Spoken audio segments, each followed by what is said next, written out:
Hello everyone. Some of my 10th grade students are really afraid of this topic, the Balkan region in nationalism in Europe.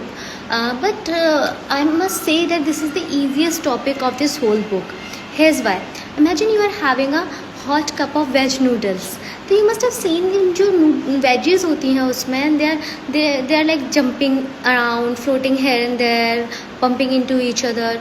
So suppose Balkan regions were like this bowl of noodles in 1900. So first problem was the soup disaster, aka Ottoman Empire collapsed. तो जो Ottoman Empire इन Balkan regions पे rule कर रहा था वो collapse हो जाता है. वो उन regions को hold किए हुए था.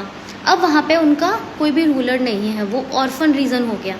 Then who is gonna rule, who will be the emperor. तो सबसे पहला तो प्रॉब्लम यही था.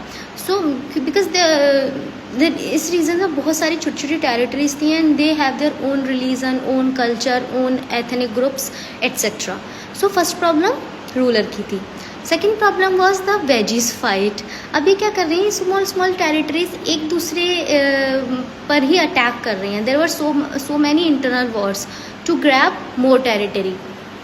तो सेकेंड प्रॉब्लम यही थी कि ये वेजीज क्या कर रहे हैं, एक दूसरे पर पंप करना चाह रहे हैं, ग्रैब करना चाह रहे हैं उनकी टेरिटरी को.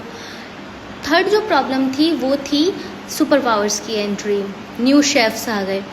ये सुपर पावर्स थी Britain, Russia, Austria, Hungary etcetera. अब ये क्या चाह रहे हैं कि जो ऑर्फन रीजन है, यहाँ कोई रूलर नहीं है और आपस में ही इंटरनल वॉर्स ऑलरेडी चल रहे हैं, तो क्यों ना हम इस रीजन को अपनी टेरिटरी में मिला लें. तो थर्ड प्रॉब्लम यही थी कि बाहर की जो शक्तियाँ थी, बाहरी जो महाशक्तियाँ थी, जो सुपर पावर्स थी, वो भी अब इस नूडल्स को खाना चाह रही हैं.